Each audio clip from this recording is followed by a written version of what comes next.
All right. So here is a needle. And like I said, if you want to go ahead and use hot glue to join these rows together, you can. I just think to keep it a completely sort of fiber experience that we can bring in a bit of sewing here, which I think is so much fun. So you're going to roll yourself out. You could certainly use um, a different color of thread. This is just one I have, and I think that's fun to just embrace what's there. So I'm going to thread my needle. Large eye needles are wonderful too. If it's a bit tricky for you to thread a needle.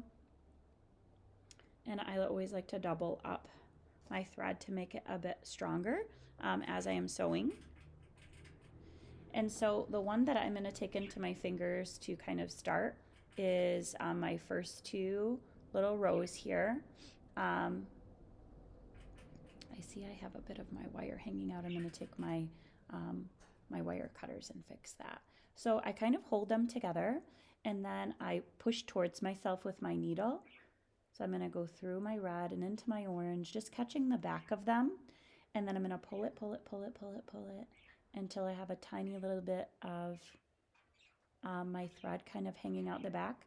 And then with my students, I call this anchoring, which is where we stitch back into the same spot at least 3 times so that our thread does not come loose.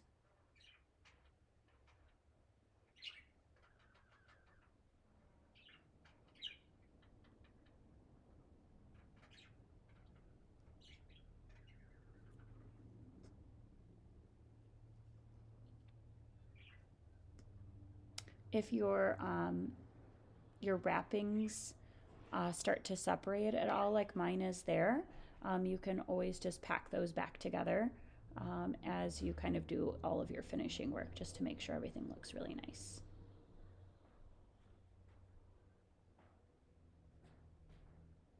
Okay, see, fixed.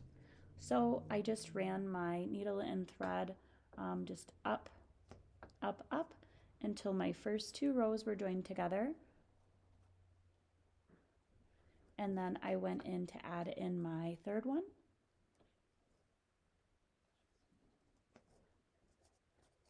I love how it keeps it really nice and tight together. I have done a larger version of this sort of wrapped rainbow as a gift for a friend, and she used it as a decoration in her home. And I did hot glue that one together, and I far prefer the sewn together version. I don't feel like as as a finishing step, the hot glue looks as nice as the sewing does. I think it also keeps it together, and so your craftsmanship looks neater.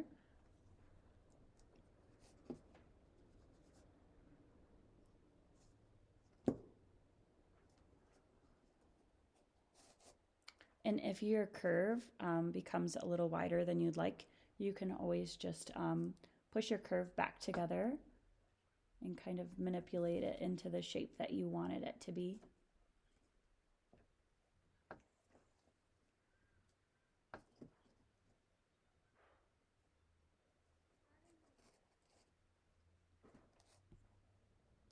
I think for the purpose of time, I am just going to show you doing the one earring, and then you can rewind and complete these same steps to complete the other earring in the event that you choose to do a different sort of color combination, or if you choose to do this rainbow version, you would just want to change your color in your second wrapping to green, blue, and purple.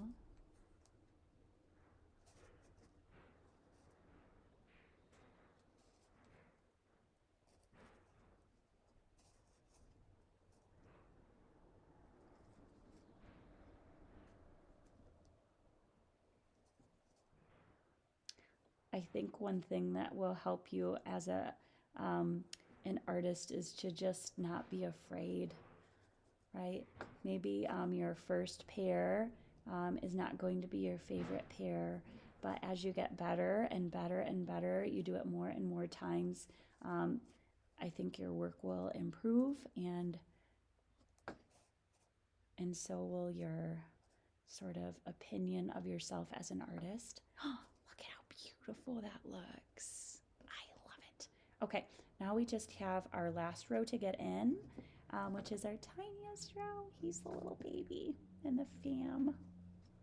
Here's our little yellow curve. Squishing him in there. And so I kind of rolled out enough of my thread, hopefully, to where I'll be able to sew yellow onto orange as well. This time, instead of pushing towards the center, I'm pushing towards myself from the yellow into the orange this time.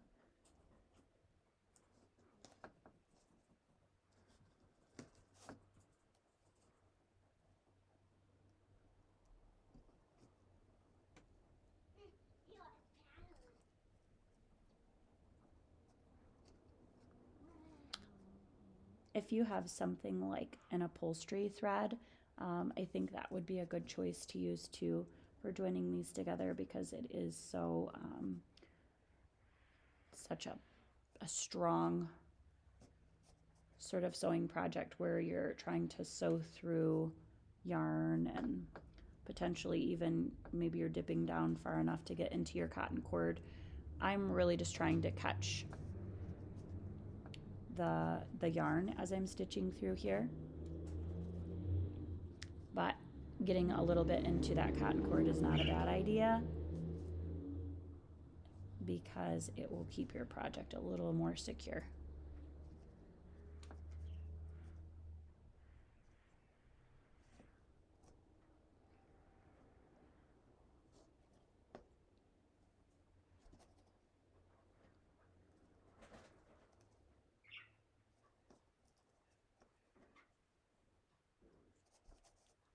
Getting close.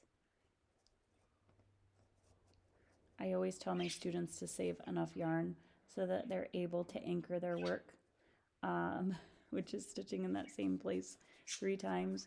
And I think we are really cutting it close. And so I'm going to stitch this little part here. And if I were you and you had run out of yarn, I would get a little more on there to make sure you sew it down to the bottom. But I'm going to go ahead and cut off here. I have stitched it back into the same spot at least 3 times to make sure that my stitching does not pull out. I'm going to cut it close here. And I'm going to make sure to put my needle back into my spool of thread. That way I don't lose it. Okay, so here is my beautiful piece. And I can manipulate that curve a bit one more time.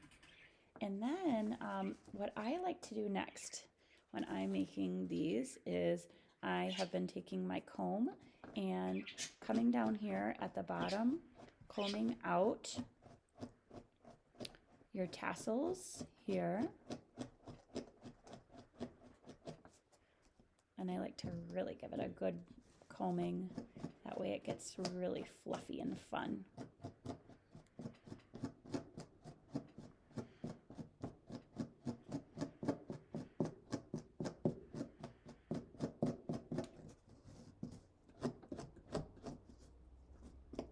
And you could leave it really wild and free down here if you wanted, where it kind of represents maybe a cloud that's below that rainbow there, which I think is really fun. But I do want to do a tiny trim because I see where it looks almost like split ends down here. It's kind of really fuzzy. So I'm going to take my scissors and give it just the tiniest trim.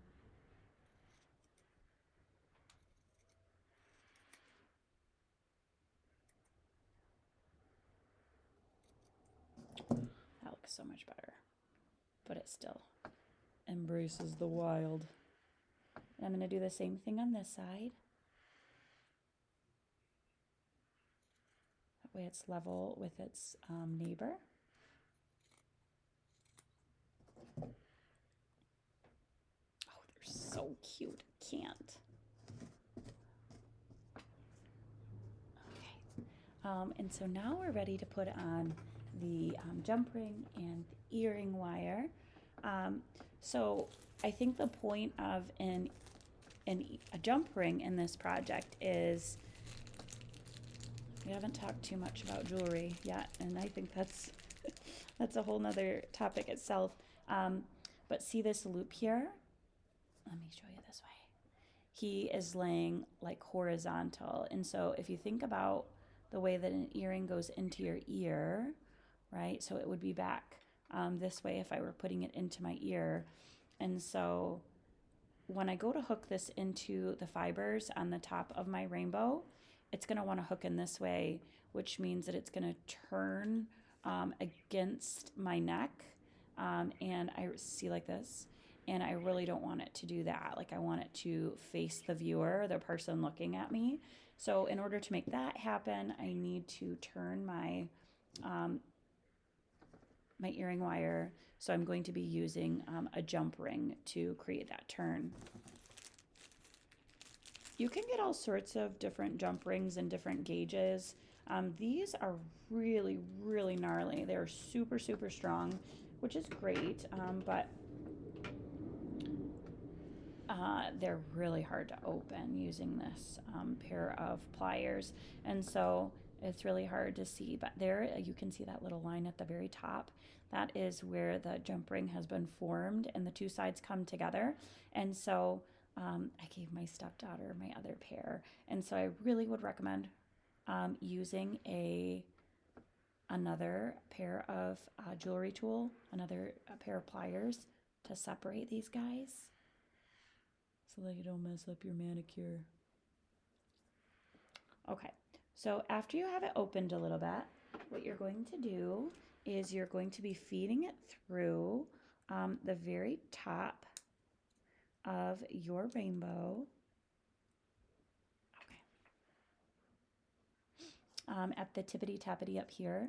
So I have my jump ring opened a little bit, and I'm going to find what I perceive to be the top center, and just in one of my wraps, I'm going to feed him through the little loopy.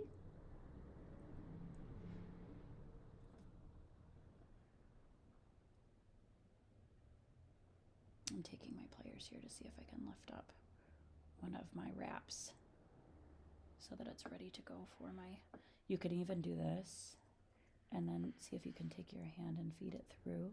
I think he should be happy and ready to go. See how I've created that kind of pocket or opening for him now? I think he'll be a little more cooperative. There he goes, perfect. Okay, and so now we're going to put our earring wire on top. We're just going to be slipping him in and through so we don't have to open him up. We're just going to slip him in and through that jump ring. Okay, and then we're going to close that jump ring back up. And this step is super important because if you don't get it clamped completely, your earring wire will fall out. So I'm going to take it like this as a first step, and I'm going to feed him back together. And I don't know if you can tell, probably not very well, but he's very resistant to going back to the way that he was. I'm cheating. I'm taking my scissors here. Okay, and I'm pulling one towards me and pushing one away from me. The only thing you want to be careful of if you're using a pair of scissors is that it doesn't kind of gnarl up the top of your jump ring too much. Okay. Oh, how beautiful are these? I think that they are so magnificent. So what you're going to do is kind of run back through those steps a second time so that you're able to create a mate for your beautiful pair of rainbow earrings. Thank you so much for signing on today and viewing this video. I love making them for you. I hope that you enjoy them as well. See you next time.